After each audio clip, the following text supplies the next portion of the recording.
going to share this. Okay, so waking from the dream. Let's get dramatic. First off, I want to say I'm deeply grateful, number one, for being here, but to Greg and Marcia and Baron and all the other presenters, everyone here who's participating in doing this. I think of this as some of the most important work we can be doing. Over the last couple of days, we've explored incredible models of the mind, maps of the architecture of meaning making and identity and self. And today, in this little, really hopefully very short presentation, I want to point to something that I consider to be even more fundamental, which is maybe not just a way to navigate the self, but a deeper way to see what the self actually is, and maybe even wake up to something that's both prior and potentially beyond it. Okay. So we're here to explore psycheology, Greg's term for this deeply personal, subjective experience of being a culture person and navigating this inner world in the singular as us. Baron just gave us a great talk. He's shared a longer talk on the same stuff that charts the intricate architecture of Mind 4, self, the TESPA stack, and different practices that can cultivate skillful mindfulness and evolution. I've heard him say things like the phenomenal virtuality bubble. I don't know if you said it today or not, but I love that. And you could think of that as a constructed reality that we inhabit. And building on this, I want to visualize our own psycheology as a dynamic, shifting, almost labyrinth of self, okay? A world built of meaning, perception, and prediction. And there are lots of paths, UTOK, TESPA, what Baron showed us, all the different ways to become master navigators within this labyrinth. But today I want to share my own psycheology, my own journey through a particularly dark labyrinth, if you will, and explore the possibility of not just mastering the maze, but of maybe waking up from it entirely. And I call this a fundamental shift to identifying with, but not necessarily, it gets weird because identity, I'm going to put it a level 4 of complexity, but it's to the ground upon which all the labyrinths arise. Okay. So first, I wanted to see if we could take a second and feel into this labyrinth, this reality bubble that we might be in. As I'm talking, your sense of self, the you right now, part of it feels solid, continuous, permanent, but I really want to focus on how it shifts. The you that's facing a potential threat is different from the you that's receiving praise, that's different from the you lost in thought. And each of those yous doesn't feel exactly the same, doesn't have the same cognitive light cone. It comes back to a constant story of you because that's useful in a lot of ways, but there's very different versions of you. Okay, the goals shift, the feelings shift, the way you perceive the world shifts. And so this felt difference is this labyrinth that changes like its shape around you, the walls subtly rearranging. And so this is our reality bubble, our own personal reality bubble. What powers this constant construction? What's going on with that? I'm going to argue that it's helpful to consider that we aren't that one solid self, but instead an active, relentless process or a function that I call selving. Our minds are prediction machines, as Friston suggests with the free energy principle, to navigate the self that's inside constantly defines a me versus not me, creating literally a functional boundary or a Markov blanket. And this active boundary creation is the selving function, generating what I'll argue is our entire self-world model. And because it's selving, it's not static. It's a continuous activity that's generating a changing self-world model. Again, that model not only models what you are, what we might think of as our personal identity, but it's also modeling what we think the world is, what you're not. Okay, but what you are and what you're not, those boundaries, they're not real permanent things out there. They're constructed from meaning, and they're constructed through, Levin earlier talked about the importance of categorization and being able to change categories and consider them. Our meaning is getting constructed by how we're categorizing, how we're justifying, and how we're perceiving, okay? So if you think about a dream, why aren't we constantly baffled asking, how did I get here? What just happened? In a dream, you usually just accept the context that's given. You show up there, you don't bring a history with you, and you're just now, one moment you're on the beach, next moment you're in a classroom. It feels seamless. You take the story that you're handed and you live inside it. I'm going to suggest that waking life isn't that different from that. The context might feel longer, but the context that you're operating from, what feels urgent, real, personal, we would argue that it feels like the whole story, but it isn't the whole story. In any moment, you're loading up different parts of your story to match the moment. And it's a tiny shifting subset of all the meaning that you've ever encountered. Okay. So a person walks in the room, a news headline pops up, a specific memory surfaces, and instantly our context shifts, which triggers a cascade. Our identity structure, what we think is us and not us, subtly or sometimes dramatically reconfigures through association and dissociation. Association being the gripping of the relevant identity, and dissociation pushing away what seems irrelevant in the moment, ignoring or looking away from, literally dissociating from. So I'm going to argue that if you can see that happening in you, it's a good argument to think about it like you're not one self, you're a selving function, a dynamic living process of weaving meaning, drawing boundaries, and rendering lenses about yourself in the world constantly. Okay.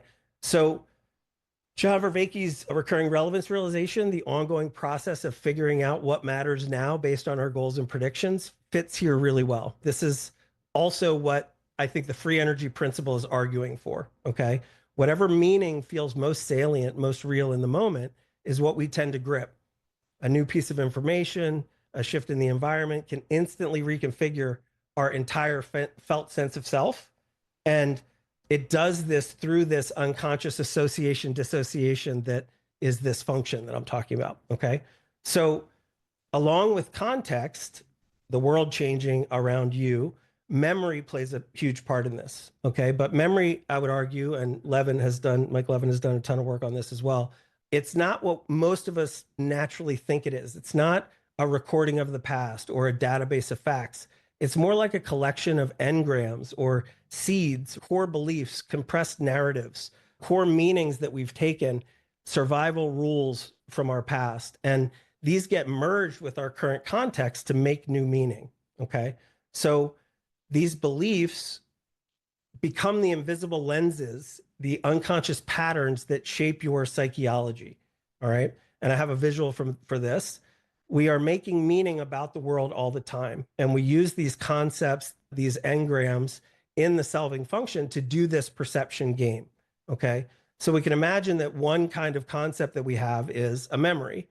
And this affects you every moment. This is happening all the time as time is passing. What's going on?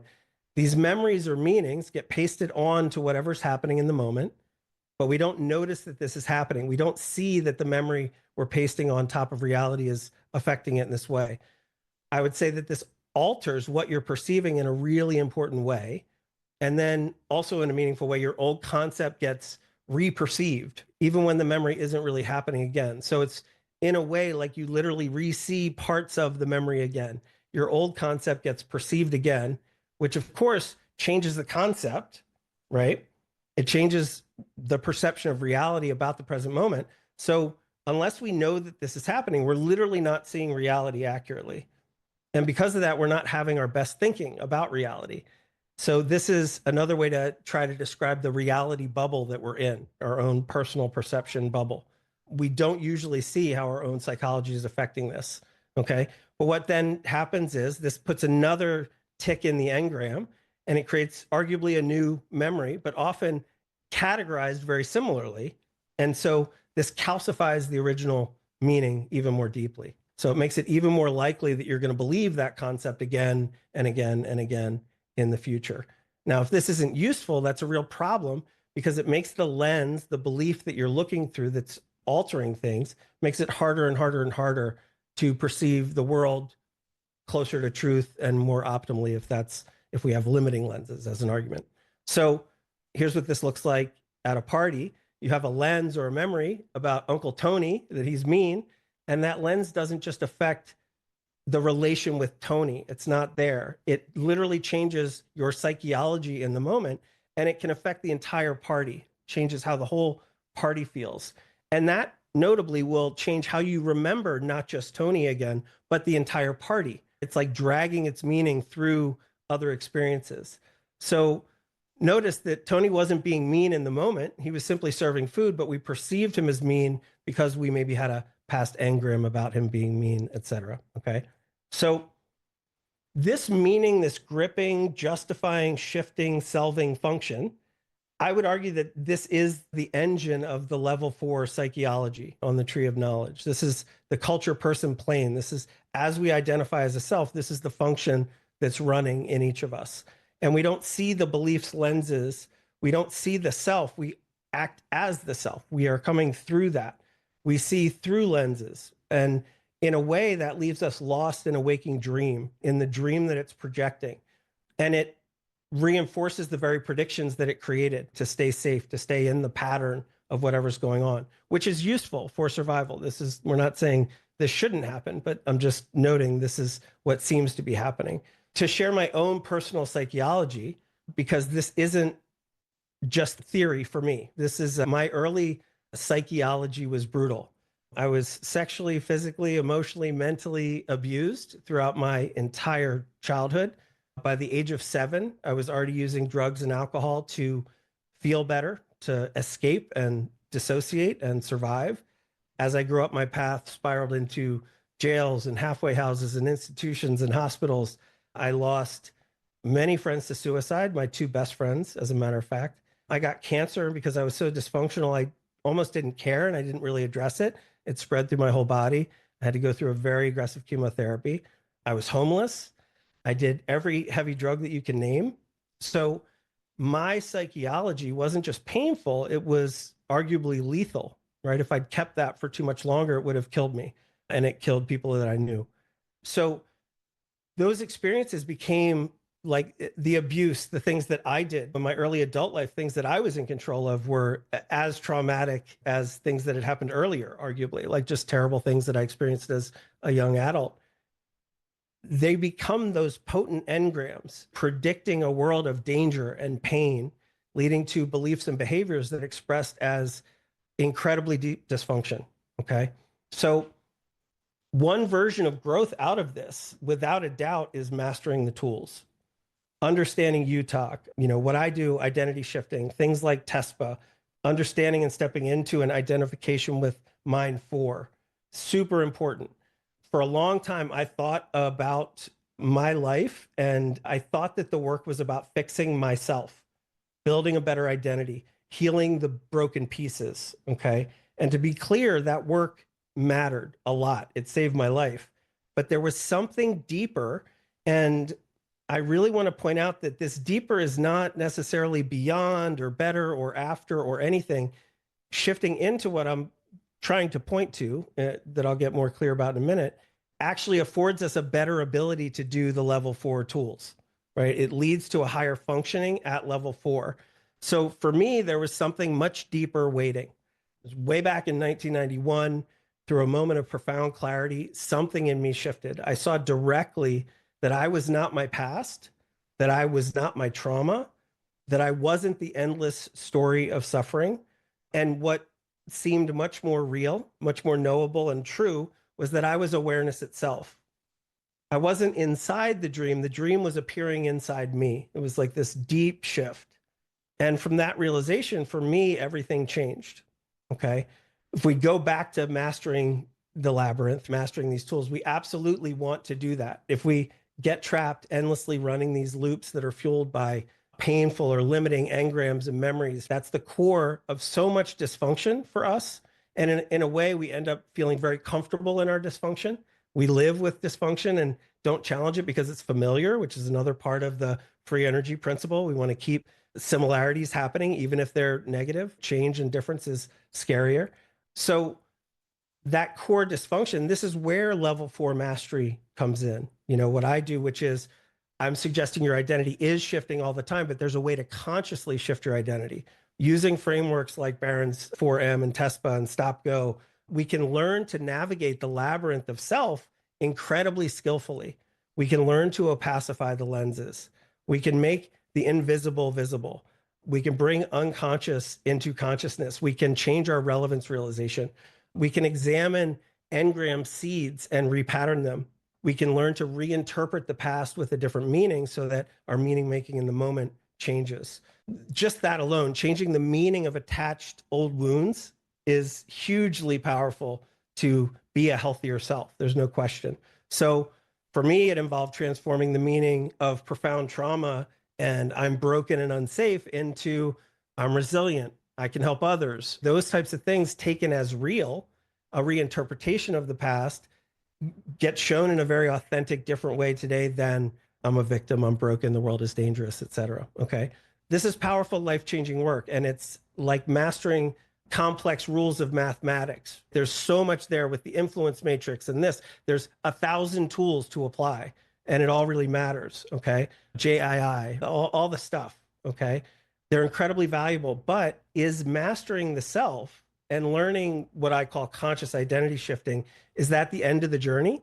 Is mastering the labyrinth the same as leaving it? Okay. So I'm going to suggest that this fundamental shift is different. It's not getting a new lens. It's not perfecting or polishing a set of lenses.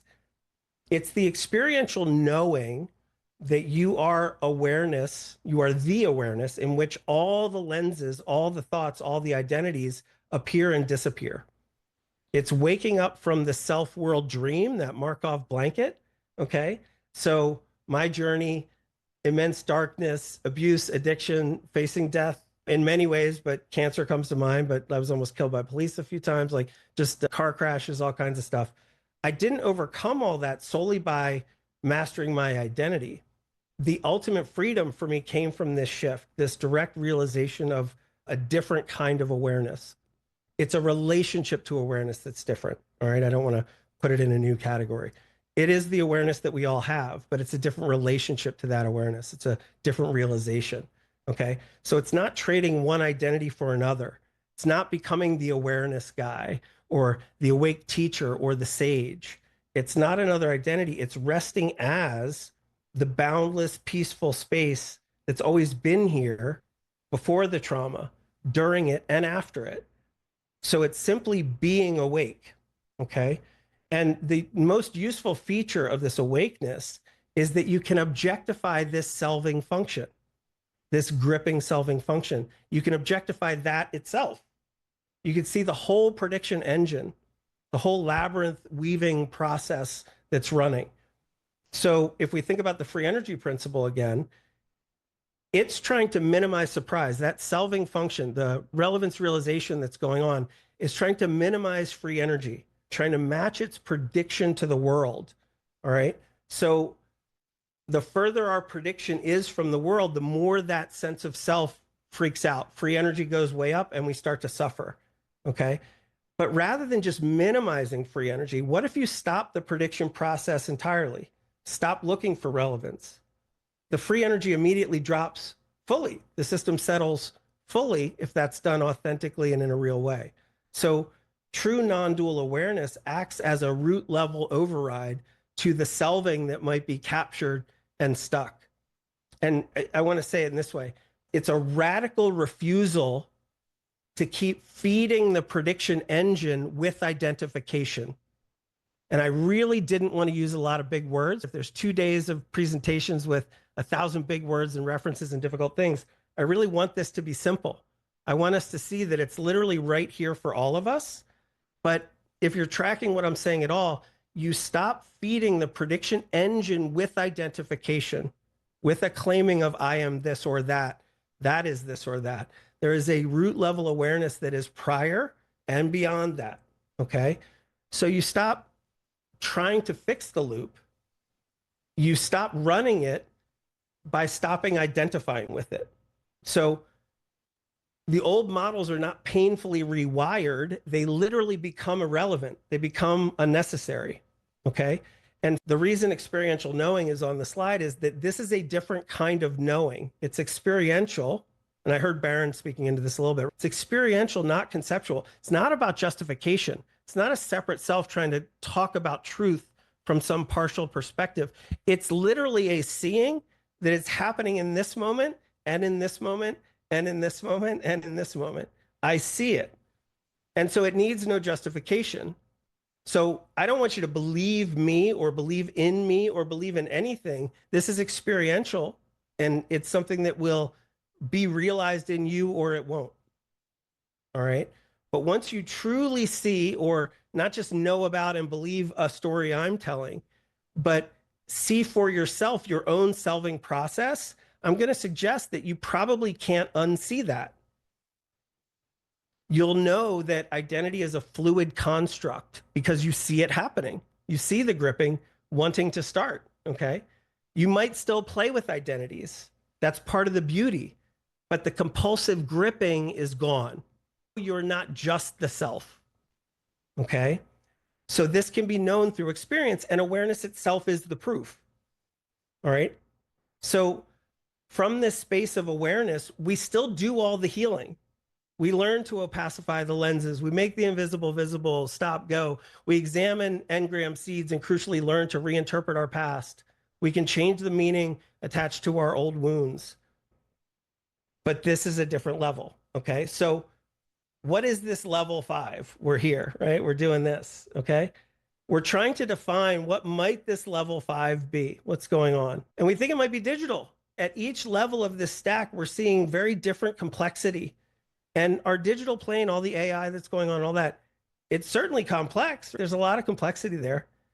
But is level 5 digital? I don't know. I would argue that the AIs are still doing justificatory labeling and language type stuff primarily. Okay.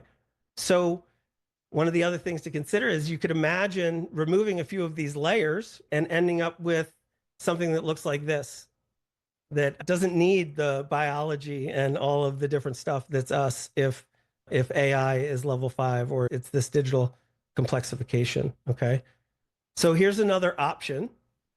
And it too is different in complexity. The selving function that might be judging what I'm saying right now is going to go, oh, I know what that is. That's a stillness and there's no complexity there. And oh, yeah, but that can't be it because that's less than. And that's actually removing some of the things. I'm going to argue that in the same way a structure that is highest complexity is lower on the tree, and I don't love the higher lower stuff, but just differently down here, doesn't perceive or can't understand what's happening above in a meaningful way. It really misses it. It sees it in the world, but it doesn't understand the workings underneath that's going on. Okay.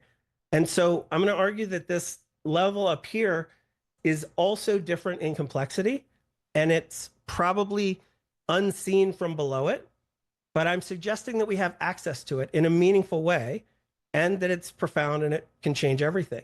So what does it feel like, an awakened state? What that's profound and grounded, not just a state experience because I took some shrooms, or not just a one moment, but then my self slams right back. What are the profound level 5, if we name it level 5, markers?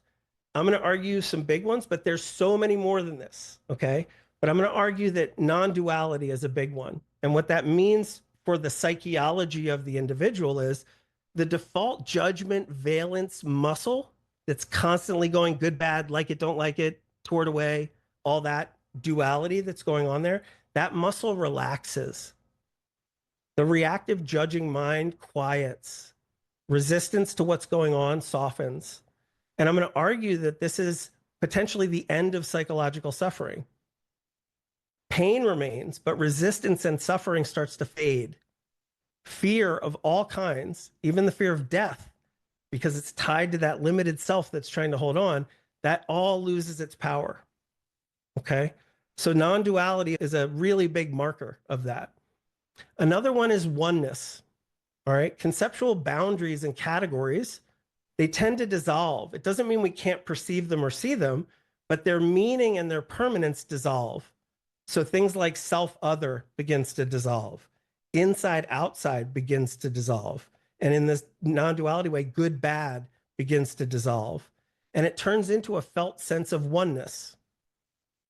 It's not a felt sense of separation, but deep interconnectedness. Okay? Another aspect of this is timeless presence. There's a perceived cage of linear time that we feel trapped in. This just happened. This is going to happen. What do I need to do? That's a function of the selving gripping. That's what's going on there. Okay. So that perceived cage of linear time begins to fall away. There's an experience of timeless presence. You get to rest in this much wider, more real now moment that is active, but it's It's not a thing we leave. Okay. And then also space takes on a different quality. The quality of space itself shifts, contained and separate, and you're there and I'm here, and there's space between us. Contained space becomes boundless in a sense. There's a connection, there's an identification with more. The cognitive light cones and collective intelligences that Mike Levin was talking about, identifying with bigger things can change what your cognitive light cone is. There's an identification with more than just this separate thing that I can start to identify with.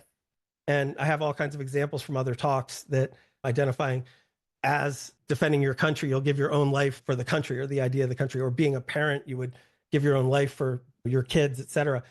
We're doing this kind of stuff all the time, but there's a all the way out version of this. Okay. Crucial difference. I'll wrap up. I think I'm probably long. I don't know if I'm long or not. I apologize, Greg, if I've gone too long here, but like a crucial difference to some of the Eastern traditions, or maybe even misunderstandings of those Eastern traditions, is that being awake and like vilifies the ego in a way. Being awake transcends and includes the labyrinth of selving and everything below it. As Baron mentioned, he still goes to the bathroom. There's like that whole stack is still there. It's not, we're not like shunning that or making it bad. Okay. And this is not a bypass to the complexity of the culture person plane.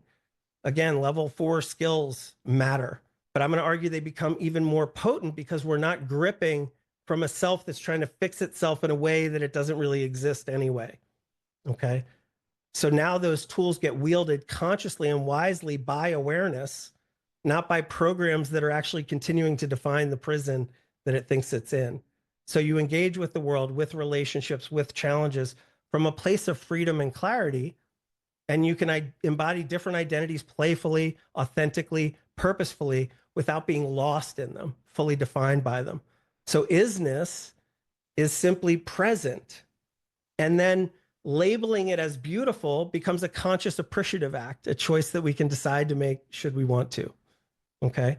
So as we contemplate this 5th joint point, the future of consciousness, is it just more complex information processing, a digital peak level 4 justification system, or is it truly revolutionarily a different horizon, this capacity for this shift, which I'm going to argue is a potential waking up out of the labyrinth of self to ground a psycheology in boundless awareness, where we can see the psycheology arising, but still remain beyond the duality that fuels so much conflict and suffering.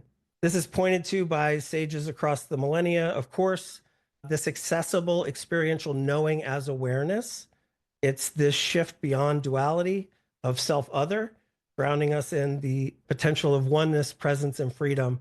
And it's not something merely to believe in, but it's a potential, I think, that each of us can realize. And maybe it's the foundation for navigating a future with genuine wisdom, creativity, and compassion. Thank you. Love you, brother. Hey. Thank you. Am I still sharing, or did that end? I don't know. No, you're still sharing, brother. We're all sharing, right? Woohoo! Thank you. But one thing I have to say about Rob's presentation is it's just profoundly moving for me. So I'm doing a lot of solving, a lot of meta mind shit, Yeah. right? Rob and I come in contact, and it is through our contact in October 2020 that the awareness of awareness is made. And I then have, it's kind of interesting because Rob's story is so touching, but it's sort of like from the bottom he finds it, and that's a fucking miracle, quite frankly. And I say that just dripping with respect across everything. I'm climbing up, just that's what I'm in the midst of doing. And then in 2020, something happens while I have an insight around the iQuad coin talking with Rob, and there's a rotation, and it is the rotation into awareness. And then I have a 2-week experience that Rob knows is of wisdom energy. And then you talk about the free energy principle, and I stopped talking. I stopped thinking. Not really, I mean, but it's just sort of like, oh, it's beyond the construction of this construction. As cool as it is, Yeah. right? And once you see it and have a perspectival awareness, I'm not sure we've used that term before. So it's another opportunity to thank you, Rob, for helping me in that. And so this is awesome, and you're a great presenter, and you articulate it in a beautiful way.